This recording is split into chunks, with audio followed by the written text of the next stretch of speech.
Olá pessoal, tudo bem? Aqui é o professor Kleber Paganelli e quero compartilhar com você aqui uma dica de direito do trabalho.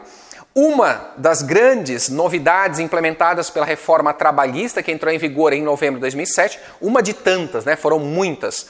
Então você que estuda aí para concursos públicos, para exame da OAB, enfim, se você se interessa pelo assunto direito do trabalho, reforma trabalhista, você tem que dominar esses temas, essas modificações.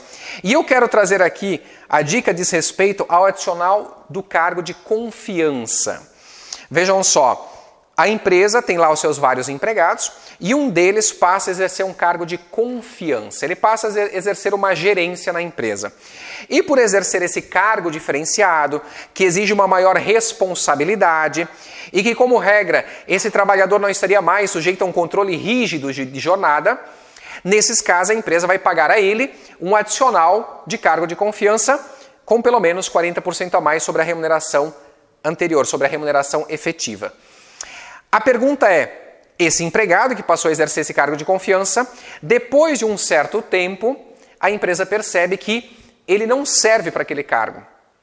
Ela viu que ele era um ótimo vendedor, por exemplo, mas quando ele passou a ser o gerente da loja, ela viu que não deu muito certo.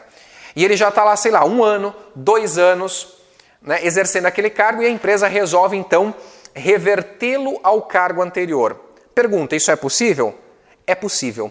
Aliás, sempre foi possível a reversão ao cargo anterior. Diz a CLT que isso não considera alteração unilateral. Artigo 468, parágrafo 1º é que diz isso. O que, a meu ver, é no mínimo estranho, né? Dizer que a empresa, quando ela reverte o empregado para o cargo anterior, sem necessariamente concordância dele, diz a CLT, isso não caracteriza alteração unilateral. Bom, me parece que o que a CLT quis dizer é que isso está autorizado. Agora, não me diga que não é alteração unilateral, porque a empresa diz para ele, a partir de segunda-feira você vai voltar a exercer o cargo anteriormente exercido. Então, é sim uma alteração unilateral, mas a CLT autoriza isso. Vejam, antes da reforma trabalhista, essa regra que está no parágrafo 1º, que eu acabei de me referir, era o parágrafo único. Ela continua na CLT. Agora, houve a inserção no 468 do parágrafo 2º. E por que eu falei do parágrafo 1º? Porque esse parágrafo 2º faz referência ao parágrafo 1º. Veja o que ele diz. A alteração de que trata o parágrafo 1º desse artigo, quer dizer, reverter o empregado que estava no cargo de confiança para o cargo anterior. Então, essa alteração, com ou sem justo motivo, não importa se a empresa teve um motivo para reverter ou não assegura ao empregado o direito à manutenção do pagamento da gratificação correspondente, que não será incorporada ao seu salário, né, independentemente do tempo do exercício da respectiva função. Então, olha que importante isso aqui.